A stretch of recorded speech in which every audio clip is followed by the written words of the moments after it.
उस पक्ष में जहाँ हिरण्यकशिपु अपनी माता, अपने भाई की पत्नी और उनके बच्चों को आत्मज्ञान दे रहा है। स्वयं आत्मा को मानता नहीं, आत्मा भगवान की अंश है ये मानता नहीं। हिरण्यकशिपु की बातों में क्या क्या दिख रहा है? आत्म तत्व की बात तो दिखती है कि आत्मा नित्य है, कि हिरण्याक्ष तो आत्मा था, शरीर नहीं था, तो उसके लिए शोक करने की क्या आवश्यकता। प्रश्न पूछा हिरण्याक्ष ने, शरीर क्यों धारण किया? बोले आत्मा सूक्ष्म शरीर धारण करती है, सूक्ष्म शरीर से स्थूल शरीर धारण करती है, ऐसे ही एक शरीर से दूसरे शरीर में जाती रहती है। पर हिरण्यकशिपु के इस पूरे संवाद के अंदर ना तो भगवान की कहीं चर्चा है, ना ही कर्म विकर्म अकर्म की चर्चा है, ना ही यह कि जीव अपने कर्म से ही इस संसार में बंधा हुआ। केवल ये बात है, वो आत्मा है बस। ये आसुरिक ज्ञान है। और ये शास्त्र का व्यभिचार है। व्यभिचार माने शास्त्र का दुरुपयोग कर रहा है। अगर स्वयं मानता है कि हिरण्याक्ष आत्मा है और ये मानता है कि हिरण्याक्ष अंश है भगवान का, तो भगवान से विरोध क्यों कर रहा है? उसका ज्ञान जो है वो केवल और केवल अपने स्वार्थ सिद्धि के लिए है कि मैं इनको ऐसी बात कहूं जिससे इनका शोक दूर हो जाए बस। बहुत बार ज्ञान का प्रयोग केवल तात्कालिक होता है। जैसे किसी के घर में किसी का शरीर छूटा, थोड़े दिन तो उसने कहा नहीं मैं आत्मा हूं, मैं आत्मा हूं, मैं आत्मा हूं। किस लिए? कि ऐसा कहने से उसका दुख दूर हो जाए बस। और जहां उसका दुख दूर हुआ उसने जाकर के फिर संसार में भोग करना आरंभ कर दिया। ये ज्ञान का दुरुपयोग है। या कोई भक्त है,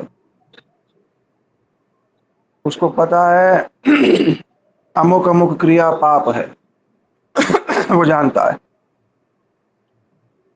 तो पहले तो वो अपने मन इंद्रियों के वशीभूत होकर के वो पाप करेगा।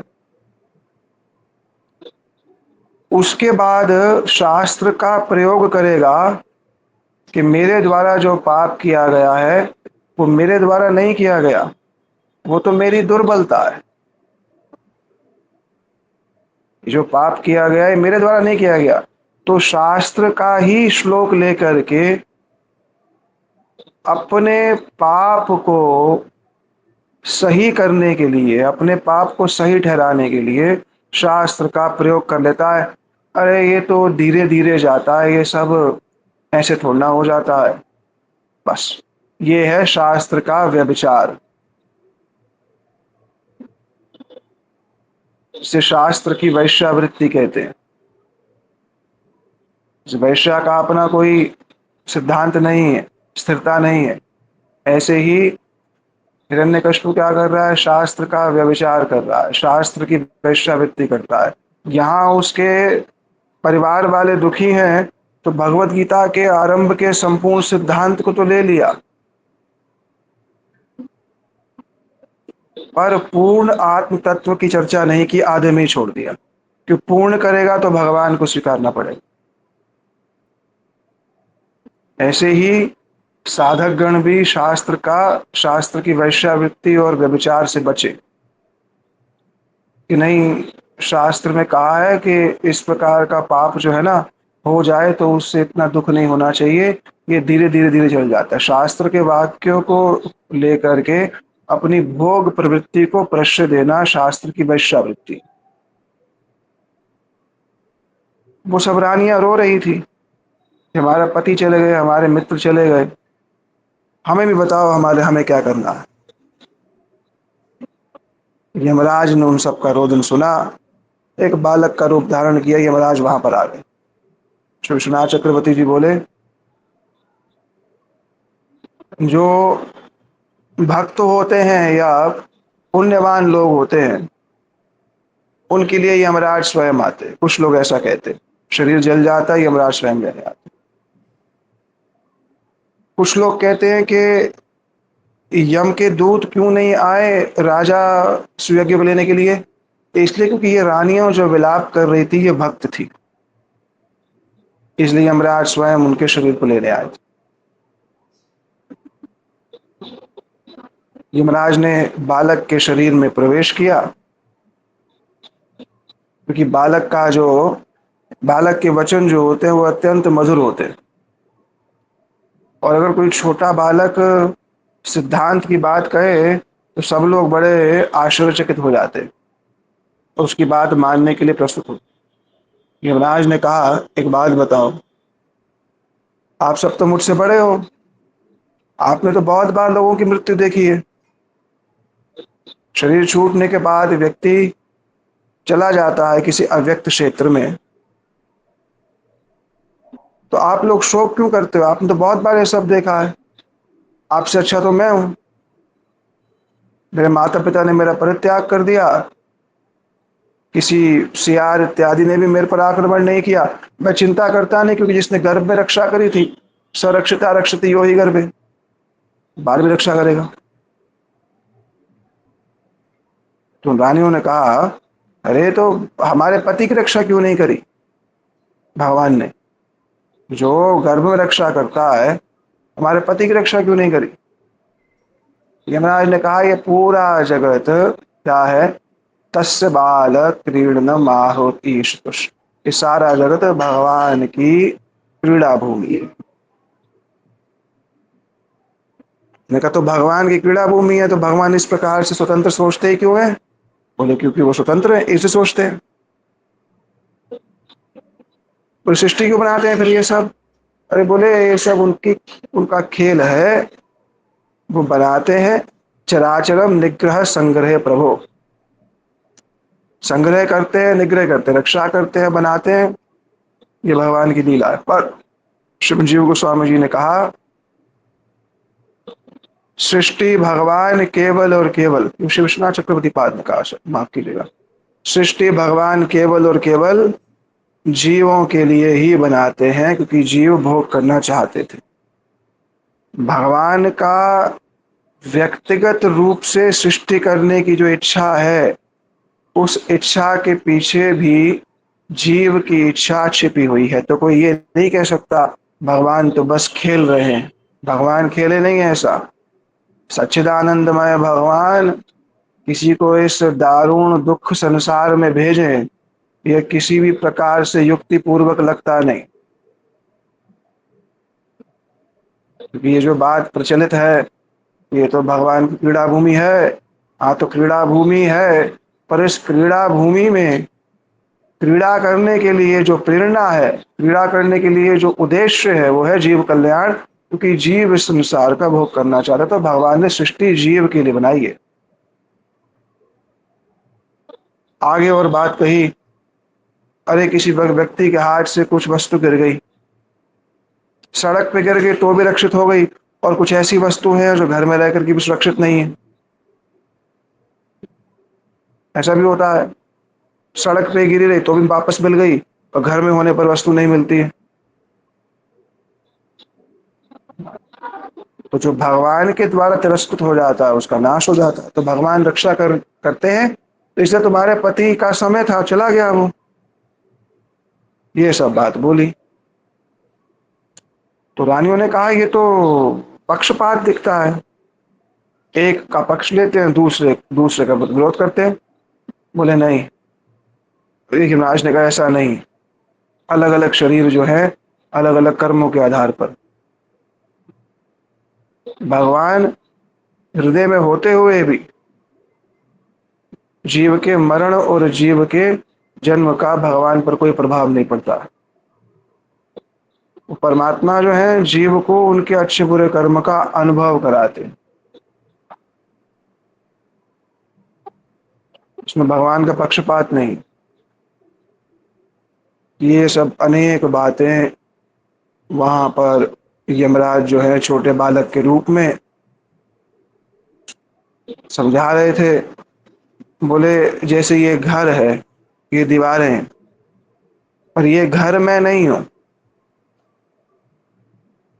उसी प्रकार से ये शरीर है, ये सूक्ष्म शरीर है, ये मैं नहीं हूं। जब तक मेरी ये धारणा नहीं दूर होती है, मेरे को समझ में नहीं आता कि मैं कौन हूं। ये नाम, ये रूप, ये जो कुछ भी मेरे को ऊपर ऊपर से मिला है, ये मैं नहीं हूं। जैसे घर मैं नहीं हूं, मैं घर में रह रहा हूं। घर में रहने वाला व्यक्ति और घर अलग अलग होता है। उसी प्रकार से ये मैं नहीं हूं। अगर ये धारणा नहीं होएगी, तो फिर आसक्ति नाश कैसे होएगी? और ये धारणा बने ही ना तो कैसे होगा? देखिए महाराज ने कहा, देखो, जैसे झाग बनती है बुदबुद इस पे, जल पे, और मिट्टी के घड़ा होता है, या स्वर्ण के कुंडल होते हैं। जो झाग होती है वो पुनः जल में परिवर्तित हो जाती है। मिट्टी का घड़ा जो होता है वो फिर पुनः वापस चला जाता है। उसी प्रकार से ही ये जो शरीर है वो विलीन हुआ और आत्मा वैसी ही रहती। यही सिद्धांत हिरण्यकश्यप को समझा रहा था। उदाहरण भी वहीं से लिया। तो बोले जैसे नासिका से वायु जाती है, पर वायु शरीर से भिन्न है, उसी प्रकार से ही तुम भी अपने इस पति के शरीर से अनासक्त हो जाओ, जो अपने कर्मों के द्वारा मरा गया और भगवान ने उसका तिरस्कार किया। तो तुमने कहा कैसे हम इसको भूल जाएं, ये तुम्हारे सामने पड़ा है, कैसे इसको छोड़ दें? शरीर तो यही है, इसका सामने दिख रहा है। बोले अब हमें दुख हो रहा है, ये अब तो बोलता नहीं, ये तो पहले बोलता था। यमराज ने कहा जब ये तुम नहीं जानते थे कि ये तुम्हारा पति है, तो तुम्हें कोई फर्क भी पड़ रहा था ये भूमि पर ऐसा कोई व्यक्ति घूम रहा है? जब तुम इसको अपना पति नहीं मानती थी विवाह से पहले, तुम्हें पता भी था ऐसा कोई व्यक्ति पूरे भूमंडल पर है? तुमने कहा हमें पता ही नहीं था ऐसा कोई व्यक्ति रहता है। बोले तो जब तुम नहीं जानती थी तो भी तो ये था कि नहीं था? बोले था। इस जन्म से पहले भी कहीं था कि नहीं था? बोले था। तो फिर? बोले नहीं, अब ये बात नहीं कर रहा है। बोले यही तुम्हारा मोह है, तुम्हारी आसक्ति। अब से पहले जब हम दुखी होती थी तो ये हमें चुप कराया करता था।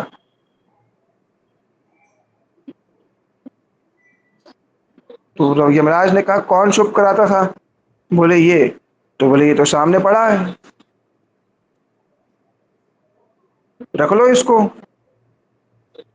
उसने कहा ये बोलता नहीं है, हम इसको क्यों रखे? अच्छा, तो बोले बताओ इसके भीतर से कौन बोलता था? बस।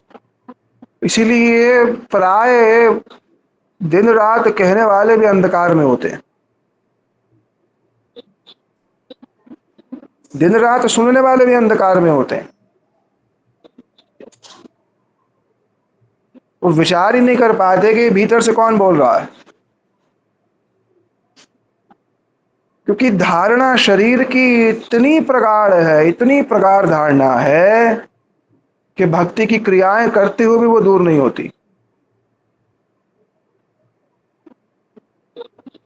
धारणा इतनी धारणा इतनी प्रगाढ़ है कि भीतर से कौन बोल रहा है, ये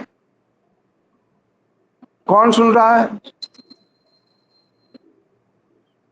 ये सुन तो लिया पर इसका चिंतन नहीं किया। फिर अपने आप को देह माना, फिर देह मान करके काम करते रहे, फिर सोचने लगे कि एक दिन भगवान मिल जाए। ऐसे कैसे हो जाएगा? भक्ति का प्रभाव होगा ये। सूक्ष्म तत्व है ये सब, और ये सब नाम कथा कीर्तन से होना चाहिए, ये होना चाहिए ये सब। पर देह मान करके जी लेगा अपने आप को, तो देह का सुख दुख ही रहेगा, उसी के अनुसार ही फिर प्रश्न भी फिर वैसे ही संबंधित रहेंगे हमारे। अरे ये शरीर से पहले भी हम कहीं थे, आगे भी कहीं होंगे। ये संबंध जो अभी मिले इनसे पहले भी कहीं था मैं। तो यमराज ने उनको यही कहा कि पहले भी तो, बोले पहले ये बोलता था अब बोलता नहीं। बोले क्यों? बोले इसके शरीर में प्राण वायु थी, अब प्राण वायु नहीं है। अच्छा तो क्या प्राण वायु बोलती है, प्राण वायु सुनती है क्या? यमराज ने कहा नहीं, प्राण वायु कैसे सुन सकती है? प्राण वायु से शरीर चलता है, पर सुनती थोड़ा है प्राण वायु। सुनने वाला और बोलने वाला प्राण वायु थोड़ा है, क्योंकि प्राण वायु तो अचेतन है। ये सूक्ष्म जीव तत्व है ये, केवल कोई किस्सा कहानी नहीं है, इस पर विचार की आवश्यकता है।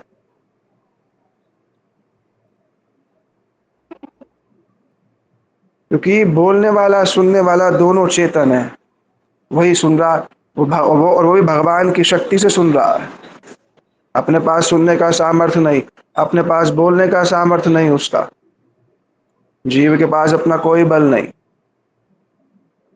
तो बोले ये राजा अभी कहीं चला गया है, ये फिर शरीर धारण कर लेगा, जैसे ये शरीर छोड़ दिया है उसने, आगे भी ये छोड़ देगा।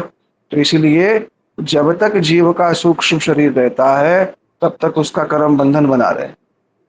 जब जीव सूक्ष्म शरीर का त्याग कर देता है या सूक्ष्म शरीर नष्ट हो जाता है, तब वो मुक्त हो जाता है। ये सब बात यमराज ने सुनाई।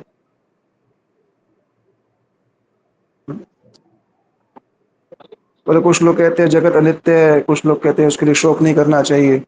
अलग अलग लोग अलग अलग बात कहते हैं इसके बारे में। बोले जैसे हमने सोमरस पी लिया, हम अब अमर हो गए, हम अप्सराओं के साथ सुख भोगेंगे। बोले ये कैसा है? दिन में सपने देखने की तरह। जैसे कोई व्यक्ति ये सोचे कि मेरे को अपने पुत्रों से, अपने धन से, अपनी स्त्री से, अपने पुरुष से बड़ा सुख मिल जाएगा। बोले ये भी दिन के स्वप्न की तरह, ये भी केवल दिन का स्वप्न और कुछ नहीं। और हम चाहते हैं हम स्वप्न भी देखते रहे और जग भी जाए, हम स्वप्न भी देखते रहे और जग भी जाए, स्वप्न का सुख भी मिलता रहे और हम जग भी जाए।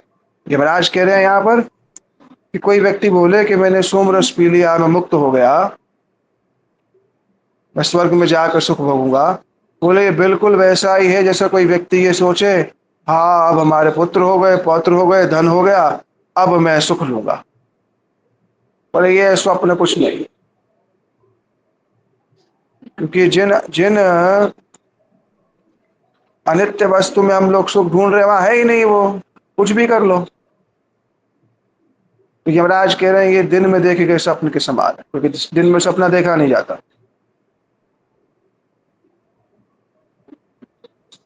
मीमांसकों ने कहा कि जगत नित्य है, सांख्य वालों ने कहा जगत अनित्य है, और जगत सत्य है पर अनित्य है। तो बोले हमें तो पता नहीं है कि जगत कैसा है? तो यमराज ने फिर एक और कहानी सुनाई। हिरण्यकशिपु ने अपना सिद्धांत सुनाया किसको ना, वापस जाओ सबसे पहले। श्रीमन सुखदेव जी से प्रश्न पूछा श्री परीक्षित जी ने कि भगवान पक्षपाती क्यों। श्रीमन सुखदेव जी ने संवाद वर्णन किया, श्री नारद जी और श्री युधिष्ठिर जी संवाद वर्णन किया, शिशुपाल का वध किया भगवान ने, और उसको सायुज्य प्राप्त हो गया, सारूप्य प्राप्त हो गया। वहां से अगला संवाद शुरू हुआ श्री नारद जी श्री युधिष्ठिर जी का, क्योंकि ये प्रश्न युधिष्ठिर जी का था कि शिशुपाल को सारूप्य मुक्ति कैसे प्राप्त हुई या सायुज्य कैसे प्राप्त हुई। नारद जी ने वहां से प्रहलाद जी के विषय में एक संक्षेप बात कही। युधिष्ठिर जी ने पूछा क्यों प्रहलाद जी पर इतना आक्रमण किया, इतना अत्याचार किया उनके पिताजी। वहां से शुरू हुआ हिरण्यकशिपु प्रतिशोध की ज्वाला में दग्ध हो रहा है और अपने भाई की जो पत्नी है उनके बच्चों और उन सबको आत्मज्ञान दे रहा है। वहीं से हिरण्यकशिपु ने एक और संवाद सुनाया, किसका? सुयज्ञ नामक राजा का, जिसकी युद्ध स्थली में मृत्यु हो गई और रानियां विलाप कर रही जहां यमराज आए। उन्हें यमराज ने पूरा आत्मज्ञान सुनाया, किसको? इन रानियों को। और उसी के अंतर्गत एक दूसरी कथा और सुना रहे, कह रहे हैं एक कुलिंग पक्षी का जोड़ा, जो मादा है उसको पकड़ लिया। जो कुलिंग पक्षी है वो अपनी पत्नी को देख करके बड़ा दुखी हो रहा है। अब वो तो अपने आप को छुड़ा नहीं पा रही, ये अपनी पत्नी के लिए रो रहा था। बोले अरे देखो भगवान कितने निर्दय हैं, मेरी पत्नी जो मुझसे इतना स्नेह करती थी उसको इतना कष्ट दे रहे हैं। भगवान मेरे को भी ले जाए, क्या करूंगा अगर वो नहीं रहेगी तो? मैं इन बच्चों को कैसे पालूंगा इनकी माँ के बिन? ये तो अपनी माँ की प्रतीक्षा कर रहे हैं, इन बच्चों को जो भी पंख भी नहीं आए हैं। उस व्याघ्र ने, उस शिकारी ने क्या किया, बाण लेकर के उस मादा पक्षी को मार दिया।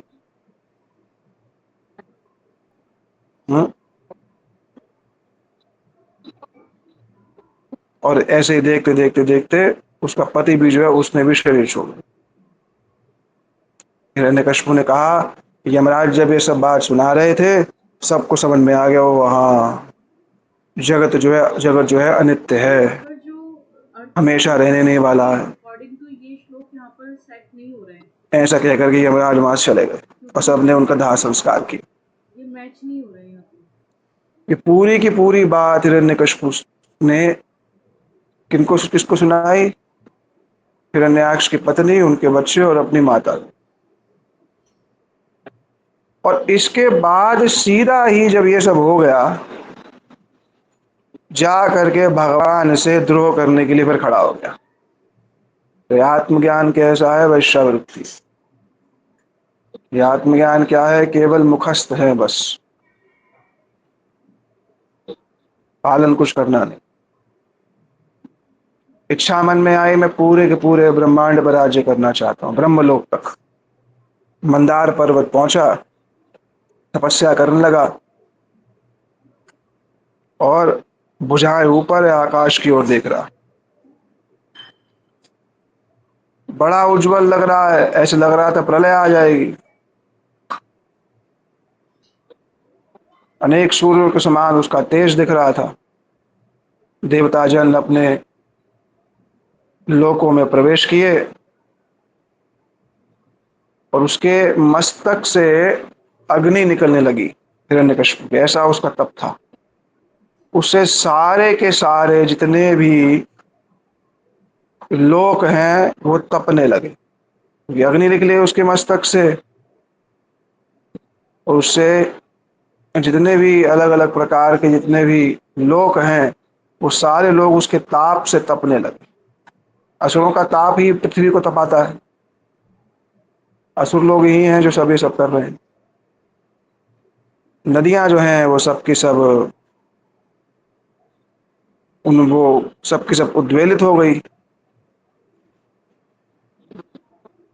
जो पृथ्वी की सतह थी वो सब कंपायमान होने लगी।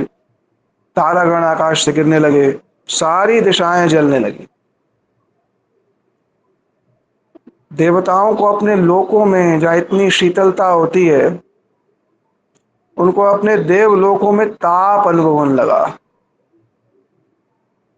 एक असुर का ताप देव जो है वो उसको बर्दाश्त नहीं कर पा रहे। इतना ताप अनुभव हुआ इन देवताओं को, सब के सब ब्रह्मलोक पहुंचे। ब्रह्मा जी से कहा, अब तो रचयिता है, हिरण्यकशिपु के ताप से हम लोग अपने लोकों में नहीं रह पा रहे, अब उसके तप को रोकिए। इसने बड़ी तपस्याएं की हैं और वैसे तो आप जानते ही हैं, फिर भी हम आपको बता रहे हैं इसके मन में क्या है। तप कर रहा है किस लिए? योग और तप कर रहा है। अब यहाँ पर योग और तप का भी दुरुपयोग हो रहा है, पीछे शास्त्र का दुरुपयोग हो रहा था, यहाँ योग और तपस्या का भी दुरुपयोग हो रहा है। बोले मैं तपस्या से, योग से और ध्यान से श्री ब्रह्मा जी से भी ऊपर पद प्राप्त करूं, ब्रह्मा जी से ज्यादा शक्तिशाली होऊंगा मैं। ब्रह्मा जी ये सब बनाते हैं ना अपने सिंहासन पर बैठ करके चराचर सबको, तब से बनाते हैं, मैं भी तब करूंगा। ब्रह्मा जी का तप भगवान की सेवा के लिए था, इसका तप भोग के लिए। दिखते दोनों ही लोग हैं काम करते हुए, सब भाग रहे हैं। भक्त लोग भगवान की सेवा के लिए भाग रहे हैं, संसार के भोगी अपने पैसे के लिए भाग रहे हैं, अपने भोग के लिए भाग रहे हैं। देख रहे हैं दोनों ही तप कर रहे हैं। बोले मैं ऐसा बल प्राप्त करूंगा ब्रह्मा जी के पास भी नहीं है। अरे तो ब्रह्मा जी ने तप किया था, ब्रह्मा जी की तो आयु बहुत बड़ी थी, कैसे कर पाओगे इतना बड़ा तप? ने कहा हाँ मैं मानता हूँ मेरे इस भौतिक शरीर की आयु जो है वो कम है, और मैं तो आत्मा हूं ना, मरूंगा थोड़ा ना मैं। हिरण्यकशिपु कह रहा है मैं फिर जन्म लूंगा, फिर तप करूंगा। इसलिए जो लोग केवल आत्मा की बात करते हैं वो निरीश्वरवादी हैं। जो केवल आत्मा की बात करें और भगवान की बात ना करें तो सब नास्तिक कोटि के दिख रहे हैं आस्तिक। अरे जो आत्मा भगवान का अंश है उस भगवान की ही चर्चा नहीं हुई तो वो निरीश्वरवादी और कौन हुए? उससे अच्छे तो संसार के लोग हैं जो बात ही नहीं कर रहे उनके विषय में। ये लोग जितने भी निरीश्वरवादी हैं ये सब के सब इसी कोटि के अंतर्गत आते हैं। अब ये तप कर रहा है, योग कर रहा है, ध्यान कर रहा है, उद्देश्य क्या है? ब्रह्मा जी से बड़ा पद मेरे को मिल जाए। तो बोला तुम मर जाओगे, क्योंकि ब्रह्मा जी के पद को प्राप्त करने के लिए ब्रह्मा जी को तो 60,000 वर्ष लगे थे, तब कहीं जाकर के ब्रह्मा जी के समक्ष भगवान आए थे। अच्छा एक बात बताओ, ये वर तुम्हें देगा कौन? बोले ब्रह्मा जी स्वयं मेरे को वर देंगे आकर के। अरे जिस ब्रह्मा पद को भगवान ने ब्रह्मा जी को दिया है उसका तप नहीं करूंगा, तप करूंगा किसका? ब्रह्मा जी का। तो ब्रह्मा जी को भी किसने तप दिया, ब्रह्मा जी को भी तो किसने पद दिया होगा, ये विचार नहीं। ये ये पद मिल जाए, ये प्रतिष्ठा में अरे तो ये पद प्रतिष्ठा किसी ने तो दी होगी ब्रह्मा जी को, वो विचार नहीं है। तो जहां जहां जहां भगवान आ सकते हैं ना, जहां जहां जहां भगवान की उपस्थिति और भगवान की जो भगवान नियामक हैं ये स्थिर हो सकता है, वहां वहां वहां हिरण्यकशिपु ने भगवान की बात ही नहीं करी, वहां वहां भगवान की बात ही नहीं करी। ऐसी उसकी स्थिति। इतना तप कर रहा है, किस लिए कर रहा है? ब्रह्मा जी का पद मिल जाए। देने कौन आएगा? ब्रह्मा जी स्वयं आएंगे। और कौन आएगा देने के लिए? ब्रह्मा जी स्वयं आएंगे पद देने के लिए।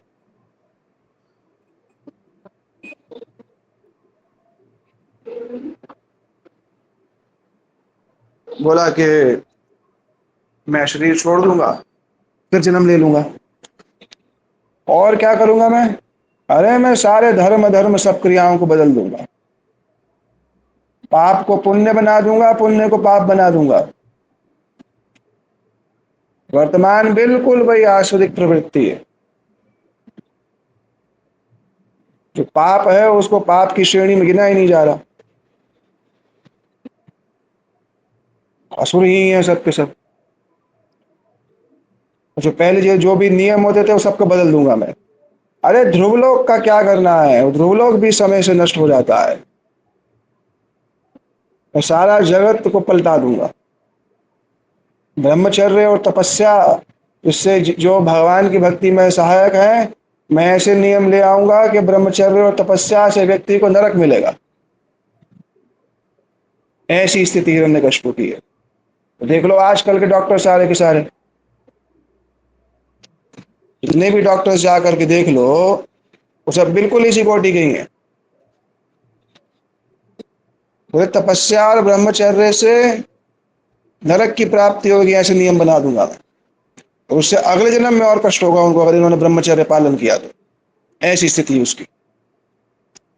और जो लोग संसार के भोगों में लगे हुए हैं, अगले जन्म में उनको स्वर्ग मिलेगा, ऐसा नियम बना दूंगा मैं। बताओ, ये है उसकी चित्त वृत्ति।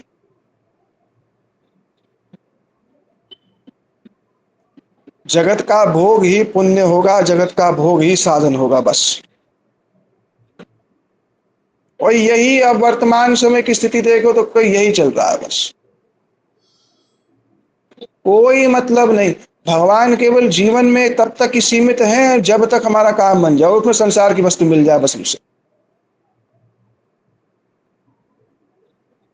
तो बोले अगर कोई भोग नहीं करेगा, हिरण्यकशिपु कह रहा है, तो पाप होगा। नहीं करेगा तो देख देख लो वर्तमान में ऐसे लोग हैं कि नहीं। अब मांस नहीं खाते, शराब नहीं पीते, घूमने नहीं जाते, वेकेशंस पे नहीं जाते। हाँ, क्या करते, बस कथा कीर्तन करते हैं। हाँ, ये कोई जीवन है क्या? सबको असुर बना दिया है। मतलब ऐसी ऐसी स्थिति है कि बस बन जाओ, पूरी प्रकृति का दोहन कर दो बस। क्या प्रभाव हो उसको मत सोचो, केवल अपने घर को सुरक्षित रखो। मेरा घर ये दो चार खुशी हो जाए, बाकी सारी दुनिया जलती है तो जले, मरती है तो मरे। और यही सिखाया जा रहा है। माता पिता अपने पुत्र पौत्र को अपने आदर्श से, अपने जीवन से यही सिखा रहे हैं कि और कैसे भोगी बनना, बस। वही आश्रिक संपत्ति है। बोले कोई भोग नहीं भोगेगी, श्री विश्वनाथ चक्रवर्ती पाद की टीका है पूरी। बोले जो भोग नहीं भोगेगा वो पापी होगा, पाप कहलाया जाएगा। नियम बना दिया जाएगा कि इतना भोग भोगना ही है तुमको, ऐसा कपड़ा पहनना ही है तुमने। नहीं पहनोगे तो तुम्हें कहा जाएगा कि तुम तो पुराने जमाने के हो। जो कपड़ा शरीर ढकने के लिए होना चाहिए था, उसमें अभद्र कपड़े पहनो, विवाहों में अभद्र नाचो, पुरुष को भी नचाओ, स्त्रियों को भी नचाओ, और कहो कि हम वैदिक हैं, सनातनी है। धिक्कार है ऐसे वैदिक सनातन होने, लांछन है ऐसे लोगों का, वेद अपने आप को वैदिक कहें। तो उसने कहा पहले तो ऐसे किसी भी ब्रह्मा जी के जीवन में नहीं हुआ। अरे बोले पहले ब्रह्मा जी के जीवन में नहीं हुआ तो क्या हुआ, मैं सब पलट दूंगा। तो बोले आप ब्रह्मा जी का पद ही क्यों चाहते हो, ध्रुव पद ले लो। बोले ध्रुव पद नहीं चाहिए मेरे को, ध्रुव जी का पद तो अनित्य है, ध्रुव लोक नष्ट हो जाएगा। ये ऐसी उसकी चित्त वृत्ति है। क्या सोचता है कि ध्रुव लोग क्या है, अनित्य है। क्योंकि ध्रुव जी की बात करेगा तो विष्णु की बात करनी पड़ेगी, वो करना नहीं चाहेगा। इसलिए ध्रुव जी के लोक को ही कह दिया, ध्रुव जी का लोक अनित्य। तो बोले देवताओं ने कहा हे त्रिजगत के प्रभु ब्रह्मा जी, हमने सुना हिरण्याक्ष ऐसा तप कर रहा है, आपकी पदवी चाहता है, आपकी जो स्थिति है वो चाहता है। आप शीघ्र अति शीघ्रतम कोई उपाय करिए। आप तो जगत की रक्षा करने वाले हैं, अगर उसको आपकी जो उपाधि है मिल गई, आपकी उपाधि तो धर्म के लिए है, धर्म वर्धित हो, उसके हाथ में आ गया तो अधर्म हो जाएगा, धर्म नष्ट कर देगा। आपकी जो उपाधि है वो तो जगत के कल्याण के लिए, जगत में जहां कुछ त्रुटि है उसके शोधन के लिए है।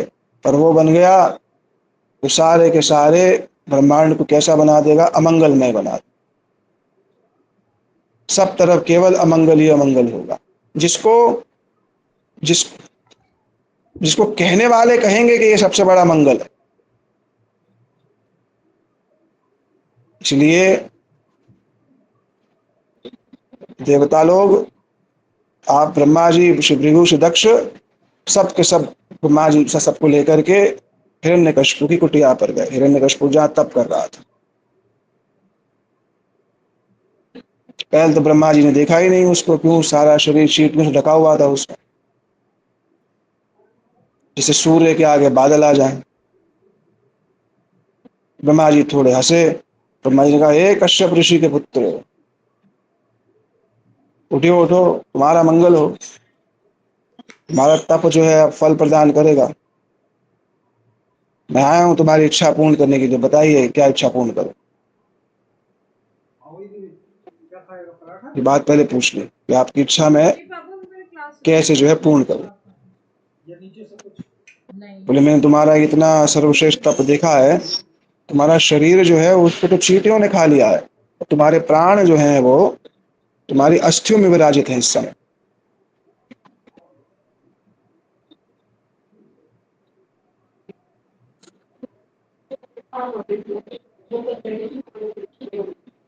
बोले, भृगु ऋषि इत्यादि हैं, उन्होंने भी ऐसा तप आज तक पहले नहीं किया, कोई कर भी नहीं पाएगा। 1000 दिव्य युगों तक बिना जल पिए रहे।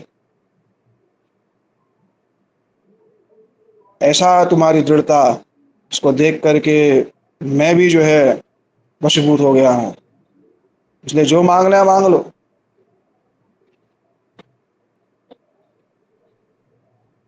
तो कह दिया कि मैं समझ, मेरे दिया गया व्रत जो है वो निष्फल नहीं। जल लिया ब्रह्मा जी ने, हिरण्यकशिपु के शरीर पर उसको छिड़का। वो शरीर पुनः कैसा हो गया? इंद्रिया मन बुद्धि सब बल को प्राप्त कर वज्र के समान हो गया। फिर शरीर पहले की भांति बलवान हो गया। जैसे अग्नि जो है, लकड़ी से अग्नि जो है प्रकट होती है। ब्रह्मा जी को देखा निकट, हंस वाहन है। हिरण्यकशिपु ने प्रणाम किया। ब्रह्मा जी सामने है, नेत्रों में अश्रु है, प्रसन्न है बहुत ज्यादा, मेरी इच्छा जरूर पूर्ण होगी। ब्रह्मा जी की वहां पर स्तुति कर, क्या कहा ब्रह्मा जी को? अरे आप तो रजतम सत्व के आश्रय, वो आश्रय प्रदान करने वाले, आप ही हैं जगत को रचते हैं। हम्म? 3 गुणों को धारण करके आप ही जगत को रचते हैं। क्यों कह रहा है ऐसा? इसलिए कह रहा है क्योंकि ब्रह्मा जी से वर प्राप्त करना चाहता है।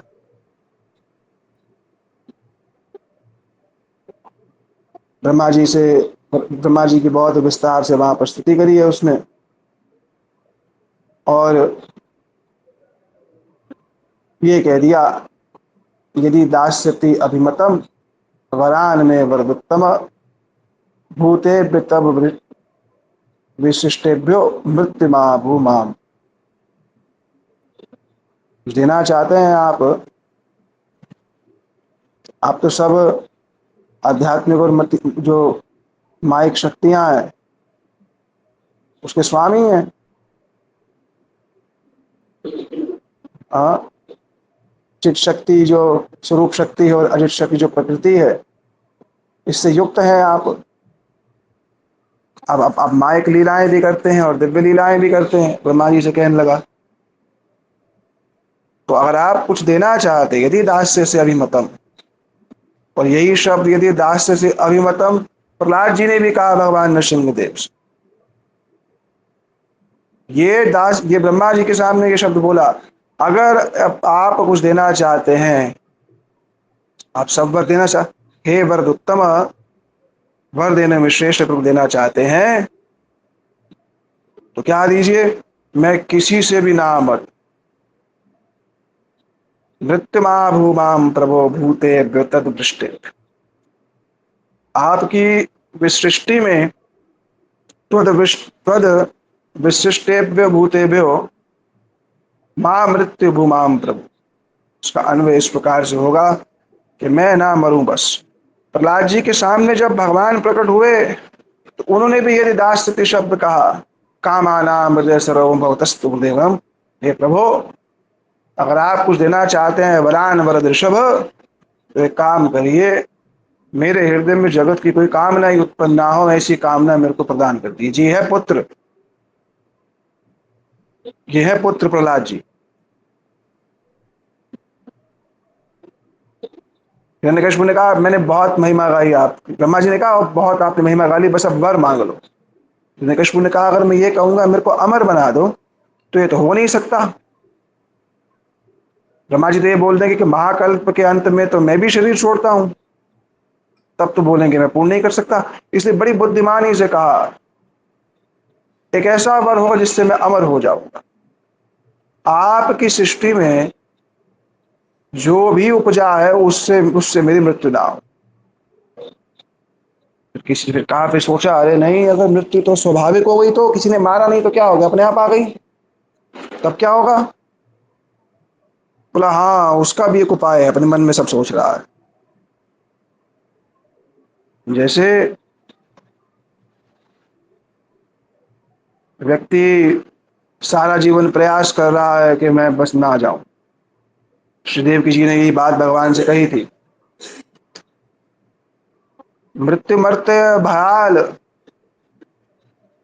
मृत्यु मरते मृत्यु के भय से जीव जो है भाग रहा है।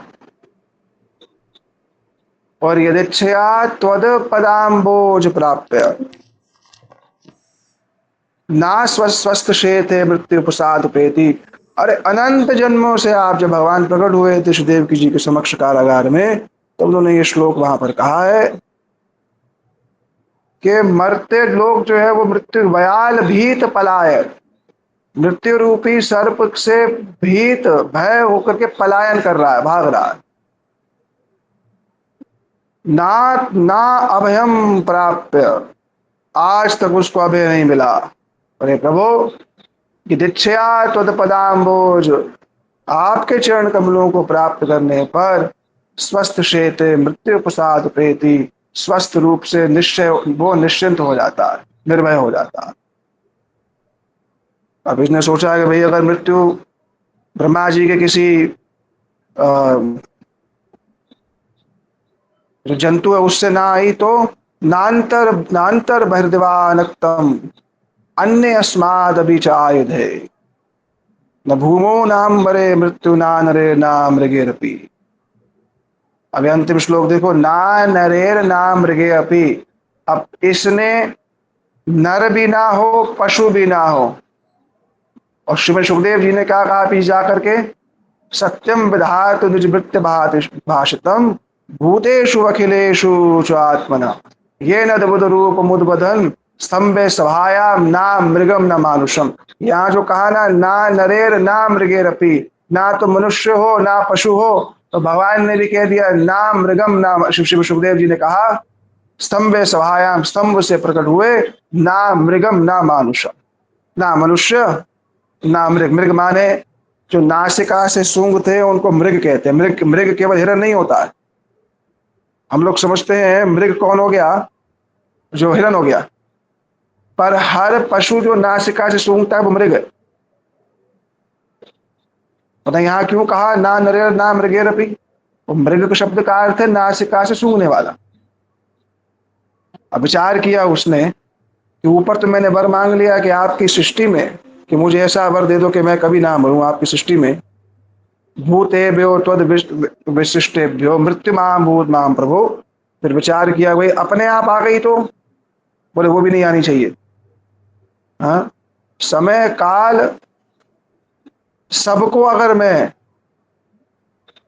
समय और काल सबको इकट्ठा करके अगर मैं कोई वर मांगू तो उसमें स्वाभाविक मृत्यु भी आ जाएगी। अगर कोई बोले नहीं मृत्यु आएगी तो स्वाभाविक तो आएगी, बोले नहीं स्वाभाविक भी ना आए, क्योंकि मैं किसी काल में भी ना मरूं किसी समय भी ना मरूं। अब स्वाभाविक मृत्यु आने के लिए भी तो दो चीज चाहिए, एक काल और एक समय। अब कह दिया ना समय भी ना हो, न रात्रि हो न दिवा हो, स्थान भी ना हो, जब स्थान भी नहीं होगा और समय भी नहीं हो तो कैसे आएगी मृत्यु। हाँ, बोले जो भगवान विष्णु का रूप है, वराह, भगवान वराह, ये सब ब्रह्मा जी द्वारा बनाए गए। सोचता है ब्रह्मा जी की नासिका से भगवान प्रकट है ना, तो ब्रह्मा जी विष्णु के पिता हैं। सोचता है वराह के पिता कौन हुए, भगवान वराह के ब्रह्मा जी हुए। क्यों? क्योंकि उसने ये कहा कि आपके बनाए हुए किसी भी जीव से मेरी मृत्यु ना हो। तो ब्रह्मा जी की नासिका से प्रकटे हुए वराह देव से ही तो भाई की मृत्यु हुई थी। तो क्या सोचता है, वराह देव ने जन्म दिया है विष्णु को। हम्म। तो विष्णु का कोई रूप नहीं है, सोचता है ऐसा। अगर विष्णु का कोई रूप नहीं है तो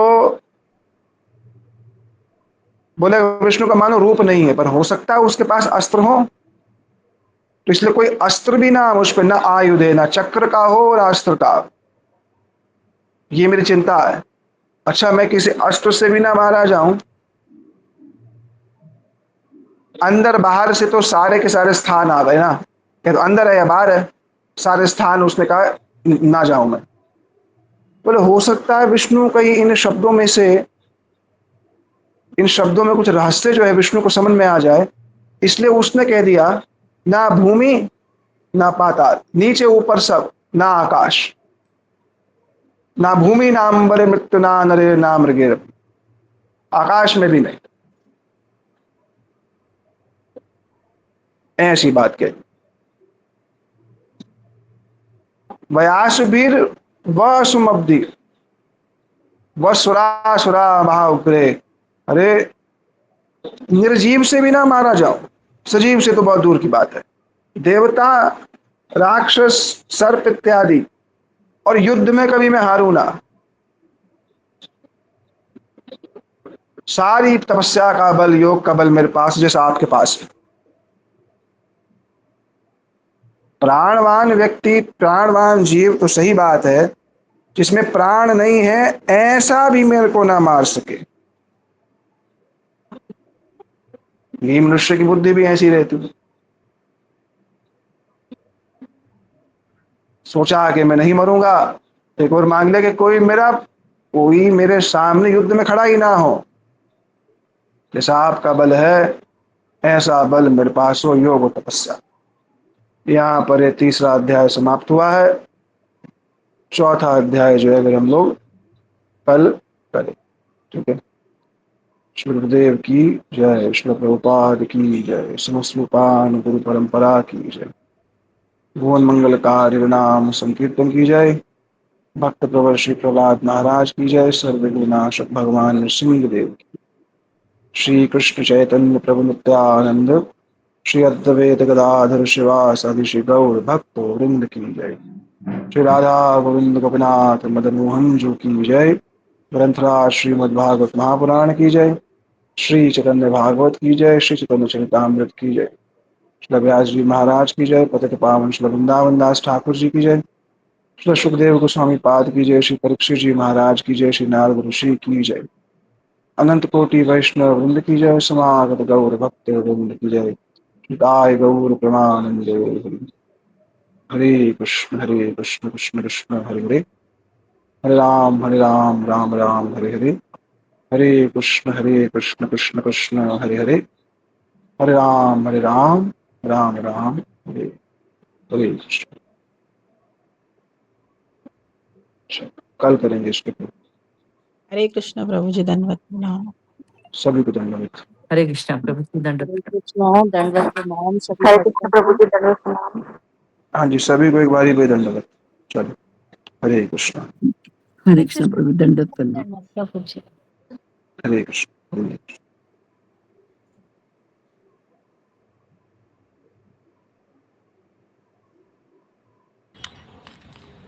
हरे कृष्ण प्रभु जी।